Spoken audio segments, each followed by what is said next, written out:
Njëra nga sfidat më të mëdha me të cilat komu ballafaqu feja në këtë postmodernizëm është mendësia e kulturës ose mendimit relativ, e cila nuk sheh ose mohon ekzistimin e çfarëdo të vërtetë absolute në univers. Përfshir këtu edhe të vërtetat të cilat ndërlidhen me Zotin, dhe këtu qëndron problemi. Sepse kjo mendësi relative, nëse aplikohet në fusha tjera të jetës, nuk është shumë problem i madh, sepse ato mund të interpretohen në kuptimin edhe filozofik. Por kur dalim rrafshin fetar, kjo paraqet problem. Pse paraqet problem? Sepse kjo lloj mendësie e sfidon ose e zhvesh fen prej bindjes së sigurt, e cila paraqet, ajken e fesë apo të fetarisë.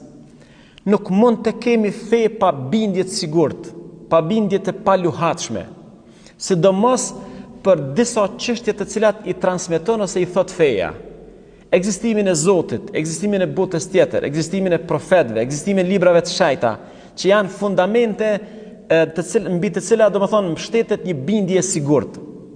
Dhe në qoftë se fen e zhveshim ose e zbehim nga bindjet e sigurta, i bie që fen e shndrojmë në një filozofi apo në një çështje shije.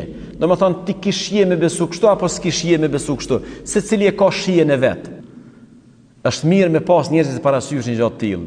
Mund të filozofojmë gjithçka, asnjë problem s'është, por kur vim te feja duhet të jenë disa bindje, disa besime ose disa parime të pakontestueshme, të cilat i beson një besimtar ose një besimtare. Prandaj në kuadër të kësaj mendësie që relativizon çdo gjë, është edhe pjesa e shpëtimit në botën e përjetshme. Kush do të shpëtojë në botën e përjetshme? A do të shpëtojnë vetëm besimtarët e kësaj feje apo vetëm besimtarët e kësaj feje? Shpresoj se ndonjëherë do t'i qasemi edhe ka pikpamja jonë islame kësaj fushë ose këtij rrafshi.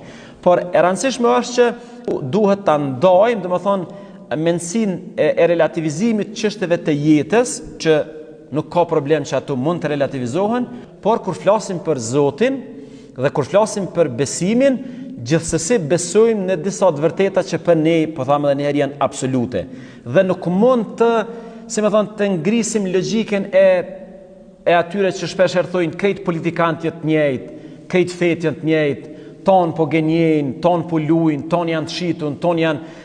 Kjo fjala të gjithë, e jap çit përshtypjen që kur gjë s'ka të vërtetë në këtë botë, dhe unë mendoj që kjo lloj mendësie,